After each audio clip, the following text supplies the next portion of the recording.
요셉은 여러분 우여곡절 끝에 애굽의 총리로 결국 세움을 받게 되죠.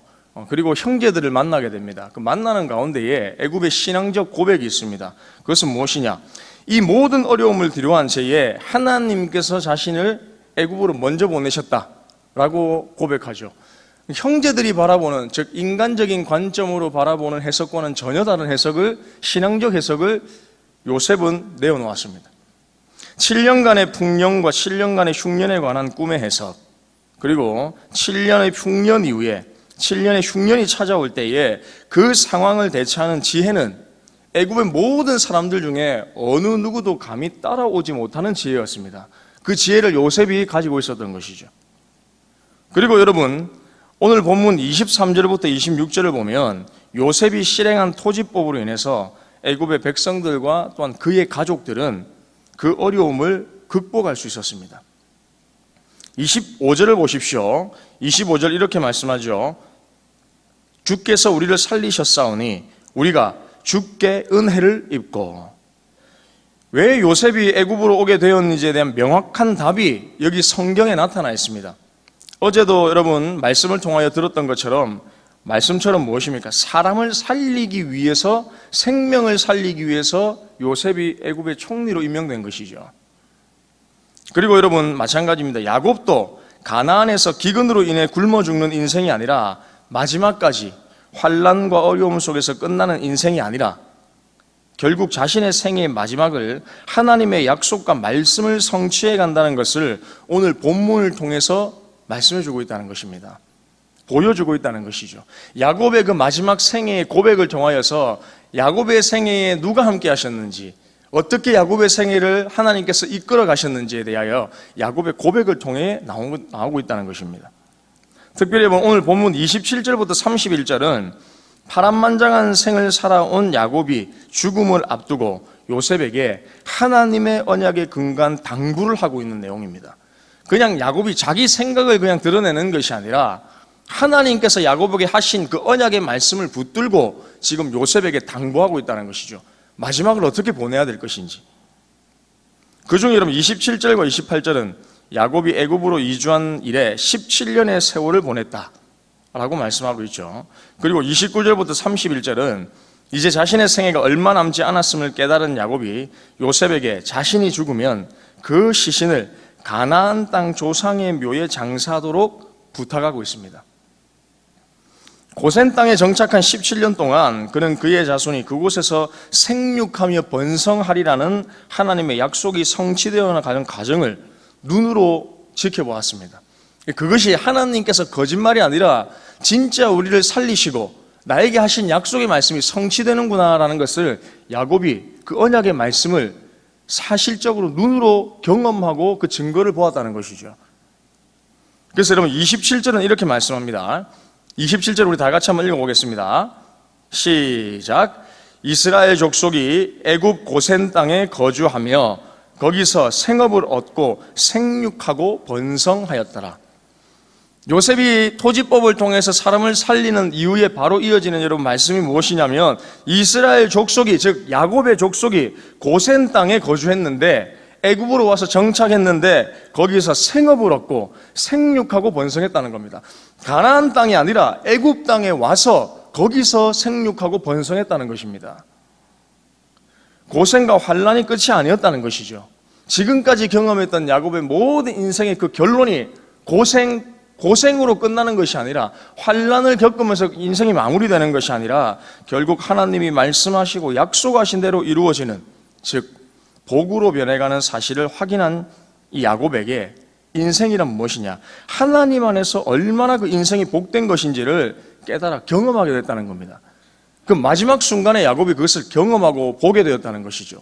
아, 내가 하나님 안에 거하고 있을 때에, 하나님이 나와 함께하고 계실 때에, 하나님이 나에게 말씀하시고 내가 그 약속의 말씀을 붙들고 살아갈 때에 나에게 있어서 그 인생이란 고생만 내내 하다가 죽는 인생이 아니라 결국 하나님께서 그 고생과 환난을 복으로 변화시키는 인생이구나라는 것을 야곱이 경험하게 됐다는 것이죠. 그렇게 야곱은 이렇게 의연한 자세로 마지막을 맞을 수 있었던 겁니다. 그래서 야곱에게 죽음이라는 것은 헛된 것이 아니었다는 겁니다. 왜냐하면 하나님께서 자신과 함께 한다는 확신이 야곱에게 있었기 때문이죠. 28절을 보면 야곱의 나이가 여러분 147세다라고 말씀하고 있죠. 애굽 땅에 거주한 기간이 17년밖에 안 됩니다, 여러분. 147년의 기간 동안, 생애 동안 애굽에 거주한 기간은 고작 17년밖에 안 됩니다. 나머지 130년은 다른 곳에서 살았습니다. 147년 중의 인생 중 어찌 보면 숱한 고생과 어려움을 시간을 보내고 17년의 평안을 누렸습니다. 고작 17년입니다. 그것도 여러분 생의 마지막 순간이죠. 다 늙어 힘이 없을 때입니다. 그러나 야곱은 자신의 마지막을 누구보다 의미 있게 그리고 믿음을 가지고 죽음을 준비하고 있다는 것을 우리는 알 수 있다는 것이죠. 우리는 야곱이 자신의 죽음을 얼마나 철저히 준비하는지를 여러분 본문을 통해 잘 볼 수 있습니다. 그런데 여러분, 우리가 어떤 죽음을 준비한다, 장례를 준비한다라는 것은 자신의 장례 절차를 보기 좋게 완비한다는 것을 의미하는 것이 아닙니다.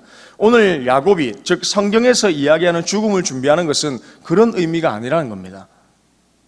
예를 들어 여러분, 장지를 마련하는 것은, 그렇게 죽음을 준비하는 것은 믿음을 가지지 않는 사람일지라도 충분히 준비할 수 있는 것이죠.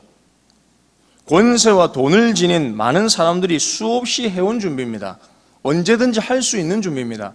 좋은 땅을 마련해서 내 묘지를 마련하는 것, 또 화려하게 내 장례식을 마련하는 것, 준비하는 것, 돈을 가진 사람들, 권세가 있는 사람들, 명예가 있는 사람들은 충분히 가질 수 있는 것이죠. 준비할 수 있는 겁니다. 하지만 믿는 사람의 죽음의 준비는 다르다는 겁니다. 그래서 여러분, 믿음의 사람에게 있어서 죽음을 위한 준비는 숨을 거둔 뒤에 뒷정리가 아니라 마치 학교 졸업 후 사회생활에 대비하듯이 새로운 출발을 위한 마음가짐을 여기서 가리킨다는 겁니다. 왜냐? 믿음의 사람에게는 죽음이 끝이 아니기 때문입니다. 죽음 이후에 영원한 생명, 하나님께서 우리를 초청하시고 부르시는 그 영원한 복된 자리에 우리가 나아가는 시간이기 때문이죠. 즉 여러분, 새하늘과 새 땅에서 하나님을 만나볼 만반의 준비를 여러분, 우리가 이 땅에서 사는 동안에 해당하는 것입니다. 준비하는 것이죠.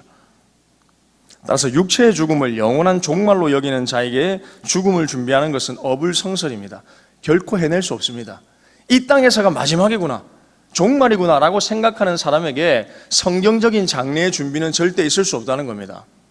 말이 안 되는 것이죠. 야곱과 같이 믿음으로 죽음을 준비할 수 있는 자는 오직 육체의 죽음이 영원한 종말이 아님을 믿는 자들입니다. 여러분, 이 사실을 믿으십니까? 즉 부활의 소망과 영원히 들어가 살게 된 본향이 있다는 것을 믿고 사는 사람들이시죠. 그래서 여러분, 믿는 사람들은 천국을 우리가 봤기 때문에 믿고 따라가는 것이 아니라 보이지 않지만, 지금 천국이 보이지 않지만 천국이 있는 것과 같이 살아가는 사람들인 것이죠. 여러분, 마지막 30절을 보십시오. 30절에 이렇게 말씀합니다. 너는 나를 애굽에서 메어다가 조상의 묘지에 장사하라. 요셉이 이르되 내가 아버지의 말씀대로 행하리이다. 야곱은 일생 동안 자신과 함께 하신 하나님의 은혜가 자신에게서 끝나는 것이 아니라 말씀대로, 즉 약속대로 자손 대대로 함께 하실 것이라는 사실을 경험하고 누구보다 잘 알고 있었기 때문에 요셉에게 자신의 죽음을 담대히 알릴 수 있었고, 또한 죽음 후에 가나안에 다시 돌아가리라는 확신도 그는 가질 수 있었다는 겁니다. 조상의 묘에 내가 묻히겠다라는 확신도 가질 수 있었다는 것이죠. 그리하여 요셉으로 하여금 맹세케 하는, 즉 자신의 유고를 애굽에서 장사하는 것을 허락치 않으므로 야곱은 하나님의 약속 성취를 확증하려 했던 것입니다. 야곱의 생각이 아니라, 야곱의 뜻이 아니라 하나님께서 이미 야곱에게 하신 약속의 말씀을 성취하기 위해서 그 약속의 말씀을 야곱이 믿기 때문에 그것을 이루기 위해서 요셉에게 당부한 겁니다. 애굽에 장사하면 안 된다. 나의 유고를 메어다가 가나안 땅, 조상이 있는 묘에 나를 장사해라 라고 말했다는 겁니다. 즉 여러분, 야곱은 마지막까지, 이 죽음까지도 하나님 앞에서 승리하는 삶을 살았다는 사실을 여러분, 우리는 기억해야 됩니다. 이처럼 믿음의 확신은 죽음의 두려움도 넘어설 수 있게 할 뿐 아니라 인생을 최종 승리의 삶으로 승화시켜 준다는 사실을 여러분 반드시 기억하십시오. 말씀 마무리하겠습니다. 사랑하는 성도 여러분, 우리의 죽음까지도, 인생의 마지막 순간까지도 우리를 복되게 하신 분은 누구이십니까? 오직 하나님 한 분밖에 없습니다. 요셉도 야곱도 마찬가지지만 인간적인 관점으로 본다면 그들의 인생이 결코 여러분 행복했다라고 우리가 결론 내릴 수는 없죠. 얼마나 숱한 고생과 어려움들이 있었습니까? 상처들이 있었습니까?